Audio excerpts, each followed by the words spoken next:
दोस्तों, middle east की कई महत्वपूर्ण खबरें हैं क्योंकि एक खबर ऐसी थी जिसने पूरी दुनिया में हड़कंप मचाया था कि आखिरकार वो अमेरिका जो इजराइल को सपोर्ट कर रहा है और इजराइल सीधे सीधे एचटीएस को सपोर्ट कर रहा है, लेकिन उसी एचटीएस के प्रमुख पर तो $10 मिलियन का इनाम रख रखा है अमेरिका ने। और देखिए, आखिरकार अमेरिका ने अल जुलानी से $10 मिलियन के इनाम को हटा लिया और आतंकवादी की सूची में जो नाम उनका दर्ज था उसे भी हटा लिया गया है। इसीलिए एचटीएस, खास तौर पर अल जुलानी, इजराइल पर बहुत मेहरबान नजर आ रहे हैं और इजराइल ताबड़तोड़ हमले कर कर सीरिया को दहला रहा है। लेकिन यह अब ज्यादा दिन चलने वाला नहीं है क्योंकि अब सीरिया के लोग ही खुलकर इजराइल के हमलों का विरोध कर रहे हैं। क्या कुछ सीरिया में हुआ है वो तो आपको दिखाऊंगा ही। इसके साथ ही दिखाने जा रहा हूं कि इजराइल जिस तरीके से एक देश से दूसरे देश और दूसरे लड़ाका संगठन से पहले लड़ाका संगठन तक जैसे एक दूसरे से बैर ले रहा है, उसकी वजह से इजराइल की सेना में जबरदस्त बगावत हो गई है। एक एक खबर मैं आपको दिखाने जा रहा हूं। द लाइव टीवी, सच सबसे आगे। नमस्कार, मैं हूं प्रज्वल गौतम और आप देख रहे हैं द लाइव टीवी। बिना देर किए पहले देखिए अमेरिका की तरफ से ऐलान। ऐलान क्या है? द यूएस स्टेट डिपार्टमेंट, यानी अमेरिका का जो डिपार्टमेंट है, has removed the leader of Hayat Tahrir al शम, यानी अमेरिकी विदेश विभाग के हयात तहरीर अल शम यानी एचटीएस के नेता को, अल जुलानी साहब के जो है उनको अपने वांछित यानी वांटेड की सूची से हटा दिया है। इसके साथ ही उनके खिलाफ जो $10 मिलियन का इनाम घोषित किया गया था और सब पर दबाव डाला गया था। अमेरिका ने जब कहा था ना, ये आतंकवादी ऐसे आतंकवादी घोषित करो, उस वक्त जब $10 मिलियन का इनाम रखा था तो सब देशों से कहा था कि आप भी अपने अपने देशों में अल जुलानी को आतंकवादी घोषित करो। तो ना वो आतंकवादी रहे अमेरिका के लिए, और $10 मिलियन का इनाम अब रद्द कर दिया गया है कि नहीं, अब कुछ नहीं, अब सब कुछ ठीक ठाक है, अब साफ सुथरे हो गए। सोचिए अमेरिका की रणनीति क्या है। ये सारी रणनीति क्योंकि असद सरकार के वक्त अमेरिका की सीरिया में चल नहीं पा रही थी। अब अल जुलानी ने जिस तरीके से तख्ता पलट किया, उसके बाद अमेरिका के इशारे पर इजराइल जो हमले कर कर सीरिया पर कब्जा करता जा रहा है, उससे अमेरिका की मंशा साफ होती जा रही है, जिससे आसानी से सीरिया के अंदर अमेरिका अपने पैर जमा सके, क्योंकि इजराइल पूरी तरीके से अमेरिका पर निर्भर नजर आता है। ये सारा खेल इसी के तहत है। इसीलिए अल जुलानी के खिलाफ जो आतंकवादी लिस्ट में उनका नाम शामिल था उसे हटा लिया और $10 मिलियन का इनाम जो था उसे भी हटा लिया गया। देखिए, एक और खबर इसी से जुड़ी आई। आज अमेरिकी प्रतिनिधिमंडल की मुलाकात के बाद अमेरिका ने जुलानी पर से $10 मिलियन का इनाम हटा लिया। अमेरिका का कहना है कि जुलानी ने उन्हें आश्वासन दिया है कि सीरिया के राजनीतिक भविष्य में इस्लामी गणतंत्र ईरान की कोई भूमिका नहीं होगी। मतलब आप सोचिए, इस लाइन को पढ़िए, मतलब ईरान की भूमिका होगी तो वो आतंकवादी हो जाएगा, और जो अमेरिका किसी और देश के संगठन को हथियार मुहैया कराएगा तो वो आतंकवादी नहीं है। ये अमेरिका का कैसा रूप है, आप खुद न केवल सोचिए बल्कि कमेंट करके जरूर बताइएगा ये कैसी रणनीति है अमेरिका की।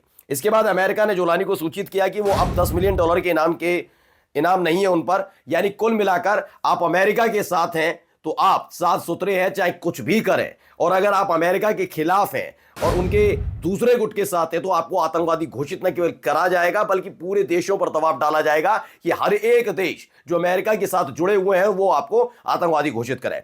फिलहाल दो तरह का चेहरा नजर आई गया। इसके बाद अब देखिए खबर क्या निकल कर आई। सिर्फ अपने अपने हित साधे जा रहे हैं सीरिया के अंदर, और उसका हश्र क्या हो रहा है वो भी आपको दिखाऊंगा।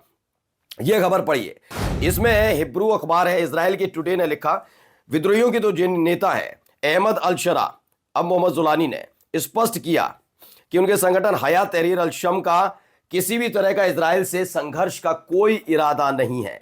बस ये है कि वो शांति बनाए रखें और ये तमाम चीजें। यानी एक तरफ अल जुलानी ने के ऊपर से इजराइल के इशारे पर, यानी इजराइल ने जो किया उसके बाद अमेरिका के इशारे पर जो हुआ, अमेरिका ने आतंकवादी लिस्ट से उनका नाम हटाया, $10 मिलियन का इनाम खत्म किया। अब वो साफ सुथरे हुए तो अल जुलानी ने भी कहा हमें कोई फर्क नहीं पड़ता, आप कुछ भी करिए। यही तो बात हुई। इसी के साथ साथ आप देखिए जरा, कुछ वीडियोस भी निकल कर सामने आई। ये पहले वीडियो देखिएगा क्या रहा है पहले इजराइल, जिसके खिलाफ गुस्सा भी फूट पड़ा। ये निकल कर वीडियो निकल कर आई है सामने। पहले वीडियो देखिए। गोलीबारी हो रही है।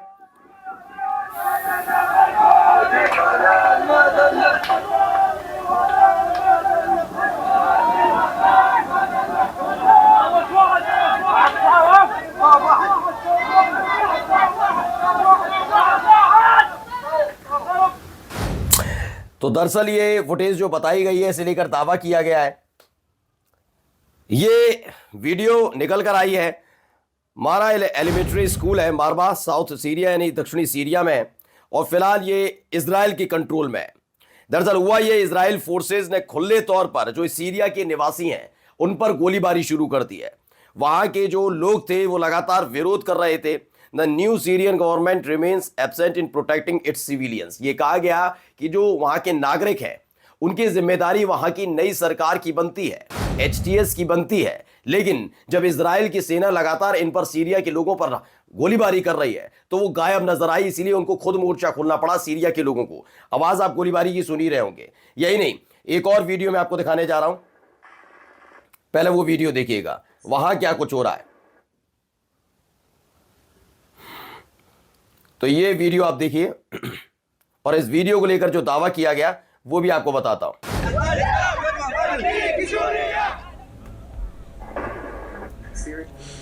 ये प्रेस टीवी की खबर है, पढ़िए।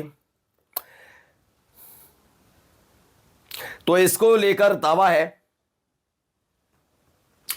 कि इजराइल की फोर्सेस जो है वहां पर, इजरायली सेना ने सीरिया के दारा में प्रदर्शनकारियों पर गोली चला दी, क्योंकि प्रदर्शनकारी इजराइल के कब्जे वाले गोलन हाइट्स के पास यरमौक बेसिन में इजराइल के कब्जे को खत्म करने का आह्वान कर रहे थे। यानी एचटीएस को लगा था अब सब कुछ उनके कंट्रोल में है। एक दूसरे के प्रति आभार जताया जा रहा है। इजराइल हमले कर रहा है, उस पर भी एचटीएस आभार जता रहा है इजराइल का कि वाह वाह आप बहुत बढ़िया कर रहे हैं, आप करते रहिए, हमें कोई फर्क नहीं, क्योंकि उनके ऊपर से उनका इनाम जो आतंकवादी की लिस्ट में शामिल था वो हट गया है। लेकिन इन सब के भी सीरिया के लोगों के साथ जो कुछ किया जा रहा है उस पर एचटीएस चुप है, नई सरकार सीरिया की चुप है। इसको लेकर सीरिया के लोगों को गुस्सा फूट पड़ा है। उन्होंने क्या किया, गोलन हाइट्स के पास यरमौक बेसिन पर जो इजराइल ने कब्जा किया उसके खिलाफ सीरिया के लोग उतर आए। लेकिन सोचिए, वहीं पर गोलीबारी किस पर कर दी, इजराइल की सेना ने सीरिया के लोगों पर गोलीबारी शुरू कर दी। इससे पहले एक वीडियो में मैंने और दिखाई थी, वो भी आपने देखी थी। एक और वीडियो देखिए जरा, ये लगातार तस्वीरें निकल कर आ रही हैं। देखिए, हाथ में झंडे लेकर प्रदर्शन किया जा रहा है। ये उसी वक्त की प्रदर्शन की तस्वीरें हैं। लोग हल्ला मचा रहे हैं, गुस्सा है, नाराज हैं।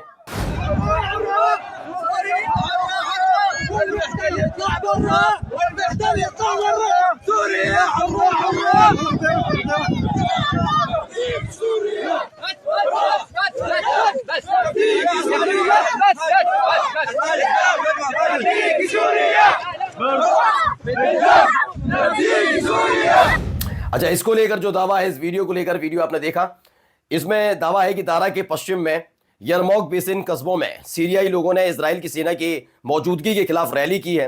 रिपोर्ट के मुताबिक प्रदर्शन के दौरान इजरायली सेना की तरफ से प्रदर्शनकारियों पर गोलीबारी की गई, जिसमें से कम से एक व्यक्ति घायल हुआ है। लेकिन हालात लगातार वहां बिगड़ते जा रहे हैं। अब एचटीएस के खिलाफ भी गुस्सा कभी भी फूट सकता है।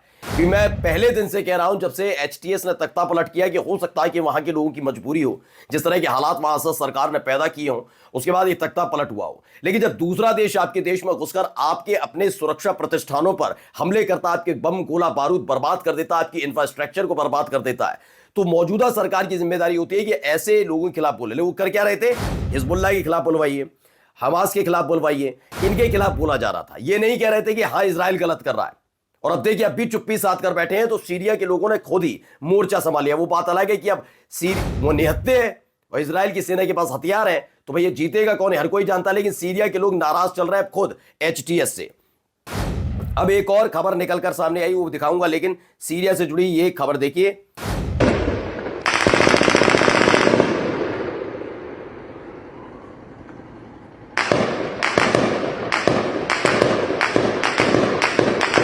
क्लैश हुआ है, यानी दोनों तरफ से हमले अभी भी चल रहे हैं। ये रक्का इलाका है, सीरिया का पूर्वी इलाका, जहां पर जवेली इलाका है। वहां पर एसडीएफ और एसएनए के बीच लगातार गोलीबारी हुई। दोनों तरफ से लगातार एक्सचेंज ऑफ फायर हुआ। ये दोनों ही तरफ से घटनाक्रम को अंजाम दिया गया और ये घंटों तक चलता रहा। अब सीरिया से निकलते हुए देखिए, सीरिया से जा रही है रूस की आर्मी, तो उनके टैंक पर, उनके जो गाड़ियां हैं उस पर पत्थर फेंकने का काम किया जा रहा है। इतनी नाराजगी रूस के जो सेना है वहां छोड़ रही है सीरिया को। और जैसे जैसे वो सीरिया से निकल रहे हैं, उस वक्त का ये वीडियो, जब वहां पर रास्ते पर खड़े हुए कुछ वर्दीधारी, कौन है ये, एचटीएस के लड़ाके हैं शायद, उन्होंने हमला किया है, वो लगातार देखिए एम्बुलेंस भी जा रही है, उस पर भी हमला कर रहे हैं, पत्थर फेंक रहे हैं, ये चीजें वहां पर की जा रही हैं लगातार। तो ये तो रही सीरिया की खबर, यानी सीरिया अभी भी उबल रहा है और कभी भी एक बड़े घटनाक्रम को अंजाम दिया जा सकता है।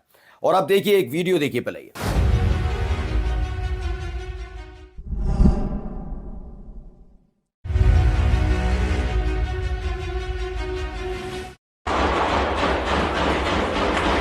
तो इसमें बताया गया नवल्स की वीडियो है जिसमें अल अक्सा मार्टियर्स ब्रिगेड है, उसने रिवेंज एंड लिबरेशन लिए। देखिए एक बस के पर जो हमला हुआ था थोड़े दिन पहले, मैंने आपको खबर भी दिखाई थी, उसमें गोलीबारी हुई थी, उस वक्त की ये वीडियो निकलकर सामने आई है, कैसे गोलीबारी हुई उस वक्त की ये वीडियो पूरी आप देख सकते हैं।